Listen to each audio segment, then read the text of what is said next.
পিকে tutorial hub চ্যানেলের আরেকটি নতুন ভিডিওয়ে আমার সকল প্রিয় দর্শক এবং ভিউয়ার্স বন্ধুদের স্বাগত জানাই। প্রিয় দর্শক, তোমাদের উদ্দেশ্যে আমি প্রথমে জানিয়ে রাখি, তোমরা আমার আজকের এই ভিডিওটি শুরু থেকে শেষ পর্যন্ত সম্পূর্ণ অংশটুকু দেখবে এবং ভিডিওটি তোমাদের কেমন লাগলো তা কমেন্টের মাধ্যমে জানাবে। তোমাদের এই কমেন্টগুলোই পরবর্তীতে আমাকে আরো এই ধরনের বিষয়ভিত্তিক ভিডিওগুলি তৈরি করতে উৎসাহিত করবে। তোমরা আমার আজকের এই ভিডিওটি তোমাদের বন্ধু বান্ধব এবং আত্মীয় স্বজনের মধ্যে শেয়ার করে দেবে, যাতে তোমাদের মতো তারাও এই বিষয়ভিত্তিক ভিডিওগুলির মধ্যে দিয়ে উপকৃত হতে পারে। পশ্চিমবঙ্গ মধ্যশিক্ষা পর্ষদের দশম শ্রেণীর ইতিহাস বিষয়ের আজকের আলোচনার অধ্যায় সংস্কার, বৈশিষ্ট্য এবং পর্যালোচনা। এই অধ্যায় থেকে আমি তোমাদের পরাধীন ভারতের চিকিৎসাবিদ্যা চর্চার ক্ষেত্রে কলকাতা মেডিকেল কলেজ কিরূপ ভূমিকা পালন করেছিল সেই প্রশ্নটা নিয়ে আলোচনা শুরু করব। 1 ফেব্রুয়ারি 1835 খ্রিস্টাব্দের কলকাতা মেডিকেল কলেজ প্রতিষ্ঠিত হয়েছিল, যা ছিল ভারতের আধুনিক চিকিৎসাবিদ্যার বিকাশে এক গুরুত্বপূর্ণ প্রতিষ্ঠান। ভারতের চিকিৎসাবিদ্যার বিকাশে এই কলকাতা মেডিকেল কলেজ যে সমস্ত ভূমিকাগুলি পালন করেছিল তার মধ্যে উল্লেখযোগ্য ছিল তৎকালীন প্রচলিত ভারতীয় চিকিৎসাবিদ্যা থেকে অনেক উন্নত ধরনের ইউরোপীয় চিকিৎসাবিদ্যা চর্চা প্রথম কলকাতা মেডিকেল কলেজেই শুরু হয়েছিল। এশিয়া মহাদেশের মধ্যে এটি ছিল দ্বিতীয় কলেজ যেখানে ইউরোপীয় চিকিৎসাবিদ্যা শেখানো হতো। কলকাতা মেডিকেল কলেজ স্থাপনের পর সরকার দেশীয় চিকিৎসাবিদ্যার শিক্ষা প্রতিষ্ঠানগুলিতে অর্থ সাহায্য বন্ধ করে বেশি করে এই কলেজগুলিতেই অর্থ সাহায্য করেছিলেন, যার ফলে এখানকার চিকিৎসাবিদ্যা চর্চা ক্রমশ উন্নতির পর্যায়ে পৌঁছে গিয়েছিল। এই মেডিকেল কলেজ থেকেই সফলভাবে উত্তীর্ণ হয়েছিলেন রাজকৃষ্ণ দে, দ্বারকানাথ গুপ্ত, উমাচরণ শেঠ প্রমুখ স্বনামধন্য ডাক্তার, যারা ভারতের বিভিন্ন হাসপাতালে সাফল্যের সঙ্গে চিকিৎসকের দায়িত্ব পালন করেছিলেন। 1858 খ্রিস্টাব্দের মধ্যে প্রায় 500 জন ছাত্র পাশ্চাত্য চিকিৎসাবিদ্যায় পারদর্শী হয়ে উঠেছিল। এই ডাক্তারি শিক্ষার জন্য অপরিহার্য উপাদান যেটি ছিল, অর্থাৎ হাতে কলমে শব ব্যবচ্ছেদ, যা হিন্দু কুসংস্কার এবং রক্ষণশীলতার জন্য হিন্দু ছাত্ররা করতে কিন্তু সাহস পেত না। শেষ পর্যন্ত 1836 খ্রিস্টাব্দের 10ই জানুয়ারি মধুসূদন গুপ্ত প্রথম ভারতীয় ছাত্র হিসাবে শব ব্যবচ্ছেদ করে ভারতে আধুনিক চিকিৎসাবিদ্যার ক্ষেত্রে এক উল্লেখযোগ্য দৃষ্টান্ত স্থাপন করেছিলেন। 1838 খ্রিস্টাব্দে এই মেডিকেল কলেজের সঙ্গে আরো 20টি শয্যা যুক্ত করা হয়েছিল, অর্থাৎ এই 1838 খ্রিস্টাব্দে কলকাতা মেডিকেল কলেজ প্রায় 20 শয্যা বিশিষ্ট হাসপাতালে পরিণত হয়েছিল।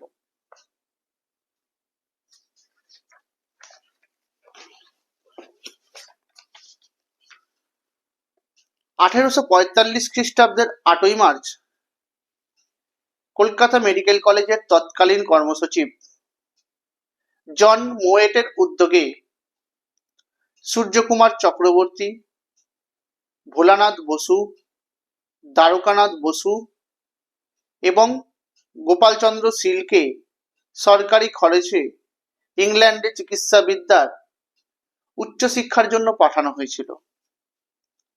তবে এই কলকাতা মেডিকেল কলেজের ভূমিকার কথা বলতে গেলে বলা যায়, এই মেডিকেল কলেজে প্রথম দিকে শিক্ষার মাধ্যমে ইংরেজি হলেও পরবর্তীকালে দেশীয় ভাষার ব্যবহার শুরু হয়েছিল, যার ফলে আরো বেশি করে ভারতীয় ছাত্ররা চিকিৎসাবিদ্যার চর্চা করতে পেরেছিল।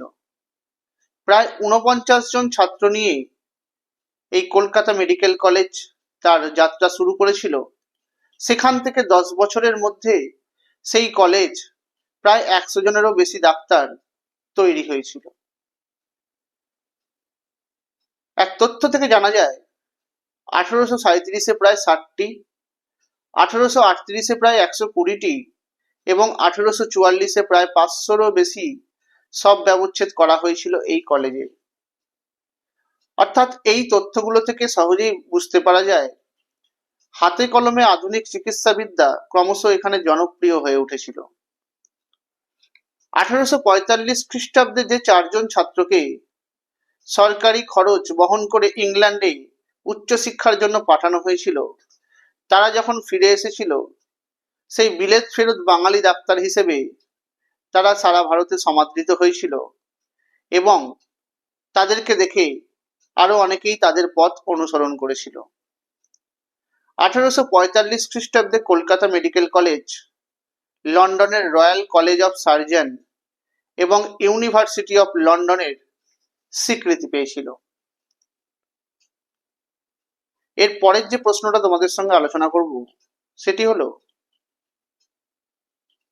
পরাধীন ভারতবর্ষের পাশ্চাত্য শিক্ষা বিস্তারের ক্ষেত্রে মিশনারিদের অবদান বা খ্রিস্ট ধর্ম প্রচারকদের ভূমিকা কেমন ছিল?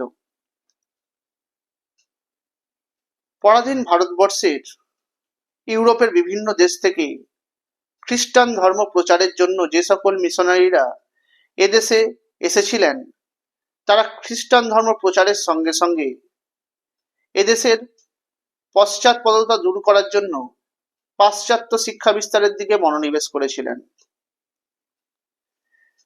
এদের কাজের কথা বলতে গেলে বলা যায়, প্রথমেই আসছে ফরাসিদের কথা।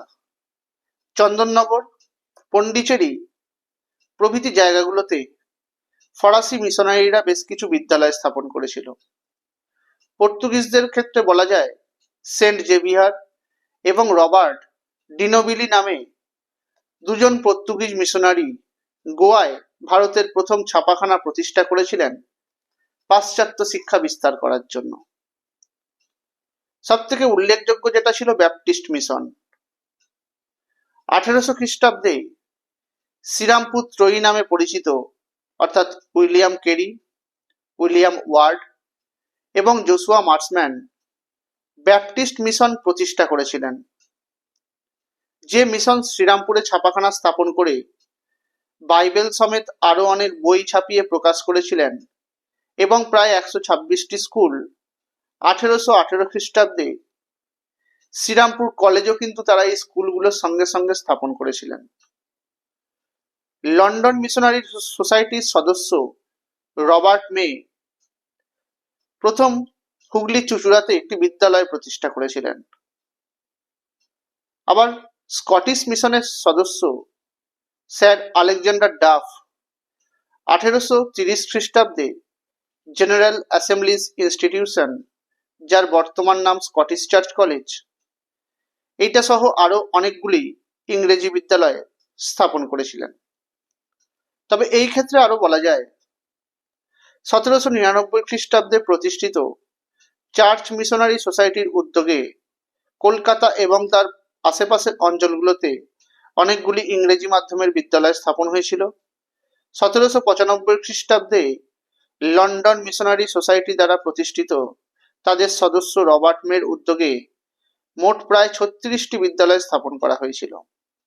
কলকাতার প্রথম বিশপ মিডলটনের চেষ্টার ফলে শিবপুরে 1819 খ্রিস্টাব্দে বিশপ কলেজ স্থাপন করা হয়েছিল। আবার জেসুইট মিশনারিদের উদ্যোগে কলকাতায় 1860 খ্রিস্টাব্দে সেন্ট জেভিয়ার্স কলেজ এবং 1842 খ্রিস্টাব্দে লরেটো হাউস স্কুল স্থাপন করা হয়েছিল।